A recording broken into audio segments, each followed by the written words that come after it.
ప్రభుని నమ్ముకో. మనిషిగా పుట్టినోడు మహాత్ముడైనా మరల మట్టిలో కలయవలనురా. తీసుకొని పోలేదు పుసుకు పుల్లైనా ఇలా సంపాదన వదలవలనురా. హల్లెలూయా. మోసం చేసి సంపాదించే వాళ్ళు చాలా మంది ఉన్నారు, అక్రమం చేసి సంపాదించే వాళ్ళు చాలా మంది ఉన్నారు. చంద్రబాబు నాయుడు గారి కంటే 2 ఎకరాల పొలం ఉందంట. ఇప్పుడు నేను సింగపూర్ వెళ్ళినప్పుడు సింగపూర్లో అయిన అపార్ట్మెంట్లు చూసా, సింగపూర్లో టవర్లు చూసా.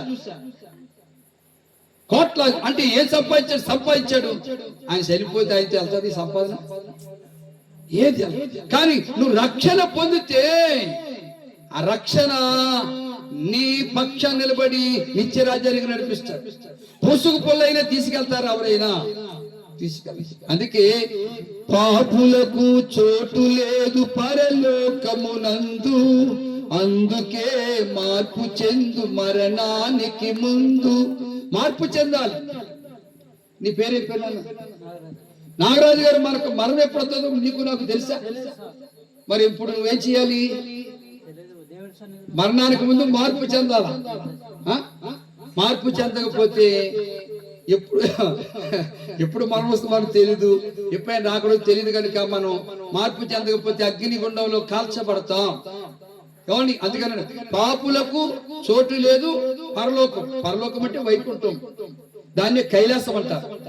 దాన్ని పరిశుద్ధులుండే పట్టణం, పాపాన్ని విడిచిపెట్టి ప్రార్థన చేసేవారుండే పట్టణమే పరలోకం.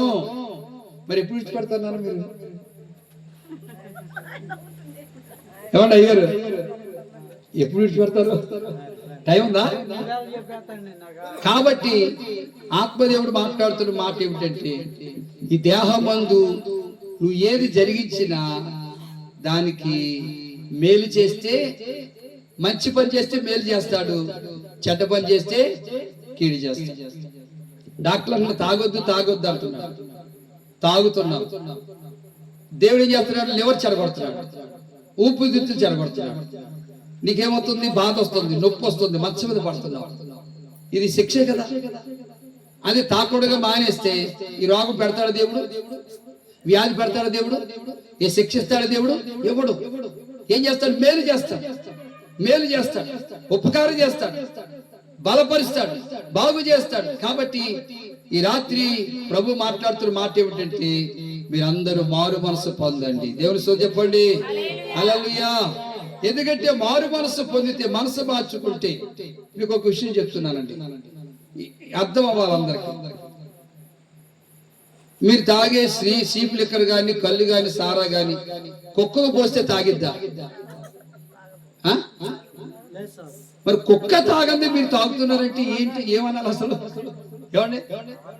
తమ్ముడు కాలు కింద పెట్టానా? చిన్నడా కాలు కింద పెట్టా? ఏమండి?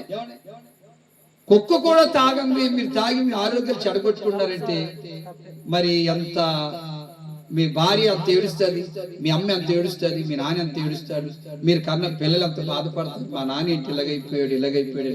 కాబట్టి కుటుంబీకులను బాధ పెట్టకుండా, దేవుణ్ణి దుఃఖ పెట్టకుండా మీరందరూ మారు మనసు పొందుదురుగాక.